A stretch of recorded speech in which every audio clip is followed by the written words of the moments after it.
Welcome to Chicko's Dustbin video show. Today's episode is Revenge of the Boogeyman by Ulli Lommel, featuring footage from The Boogeyman and Boogeyman II. It's a copyright video sequel to its original film. You can see his cheap ass holding up the handwritten sign. The movie opens up with a 3-minute segment of Lacey and some dude driving through LA up into the Hollywood Hills. Lacey arrives at the home of Mickey, a producer and husband of her friend Bonnie. Mickey is being hustled in this scene by a sleazy producer.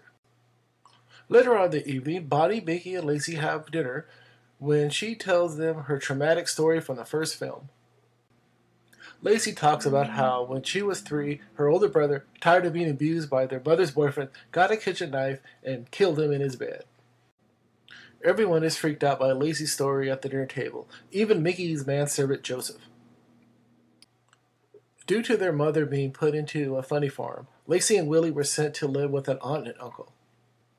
Lacey and her brother get a letter from their mother many years later, which gives her some very kinky and erotic dreams, and brings back some old memories of being terrorized by their crazy mother's boyfriend with a stocking over his head. Instead of seeing a psychiatrist like a normal person, she hires John Carradine as a psychoanalyst who tells her to go out and confront her fear. Take the bull by the horns. Following John Carradine's advice of taking the bull by the horns, she goes back to the old family homestead and freaks out when she sees her dead mom's boyfriend in the mirror, and then like a dumbass, she breaks the mirror, freeing his evil spirit to go out and wreak havoc amongst the living.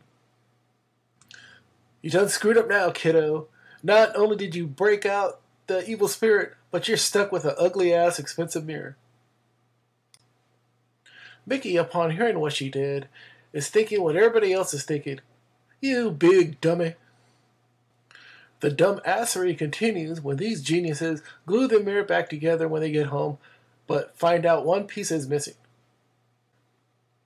The missing shard of mirror goes on to create havoc within the household of the original house. Check out this peeping Tom with a bowl haircut. This poor girl's scissor is starting to have a mind of its own. Tom thinks he smells teen spirit and scales the side of the house to find it. Unfortunately, he gets in way over his head. The missing shard of mirror acts like a metal detector for homicidal activities and guides the mother to the bathroom from hell.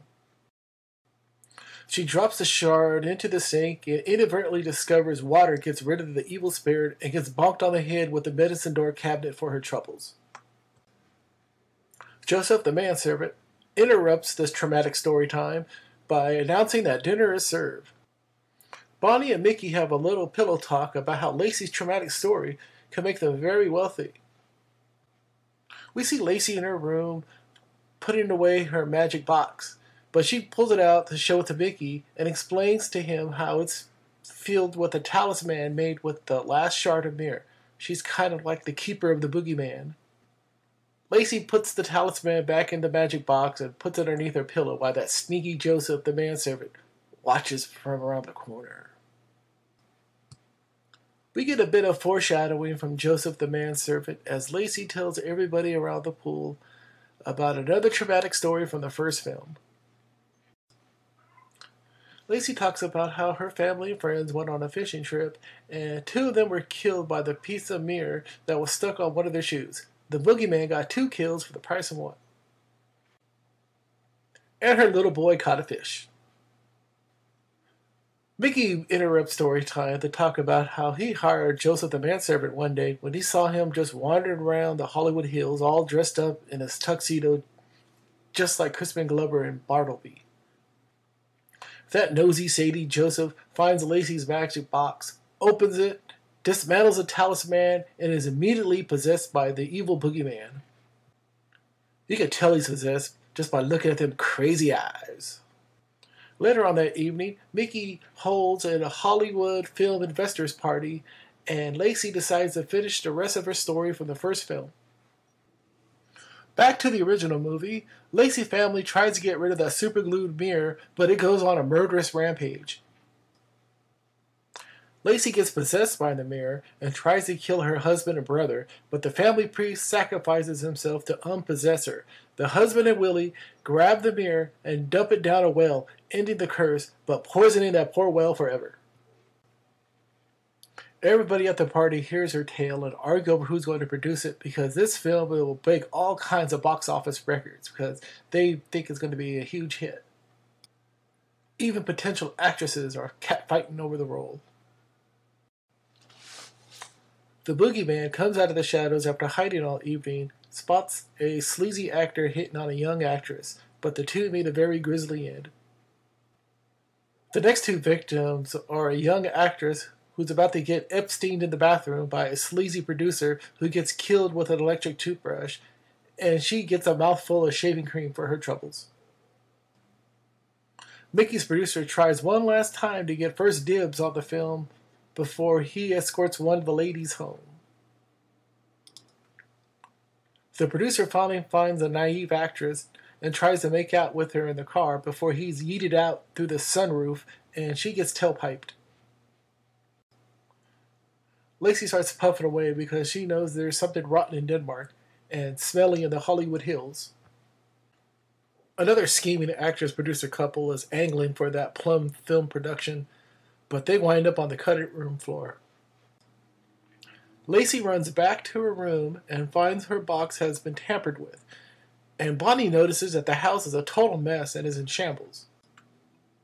The two find Joseph, who's fully possessed by the boogeyman, and the three have a fight to the death in the swimming pool. Bonnie's really pissed off at Joseph because she had to do all the domestic work because his dumbass been hiding around in the shadows, hacking up their guests. Mickey is back home after escorting the rich dowager back to her mansion, and with all the bodies on the floor and seeing his producer tangled up in a garden hose hanging from the wall, he thinks it's just an aftermath of another Hollywood Hills investor party. But he's brought back to reality when he witnesses his wife, along with Lacey and their manservant Joseph, having a fight to the death in their swimming pool. The movie ends with Lacey, Mickey, and Bonnie visiting Joseph's potter's grave out in the Hollywood Hills.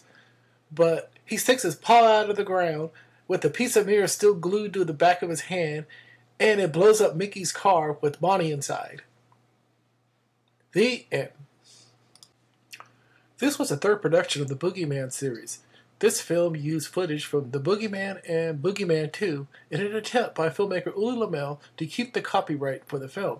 He stated in interviews that in order to keep the rights to this movie, he has to use them in some way every few years.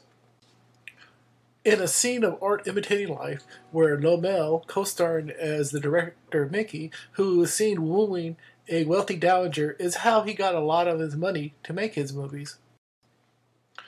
The lead actress, Susanna Love, is an heiress from the DuPont family, and she helped star and bankroll his films such as The Boogeyman, Boogeyman II, Olivia, The Devonsville Terror, Brainwaves, Revenge of the Stolen Stars, and his opus, the musical Strangers in Paradise. Like his protege and best friend, Rainer Werner Fassbinder, Ulli Lommel was a prolific filmmaker, but many of his films were dubious and solely existed as either tax write-offs, video shelf stuffers, or sneaky ways to keep his Boogeyman copyright. Sadly, Ulli Lommel died on December 2, 2017 in Stuttgart, Germany at the age of 72. He made over 60 films as a director and had 4 in post-production at the time of his death. Ulli Lommel's films are a mixed bag for sure. The Boogeyman became a successful low-budget horror film and got the attention of Hollywood as someone who could crank out bare-bones schlock. But he always wanted to be Fassbinder combined with Andy Warhol, but in the end wandered up making DTV films in the 90s and 2000s, becoming a digital era Ed Wood. So long, everyone. My name is Chicko Dee, and I hope to see you soon at the video rental store.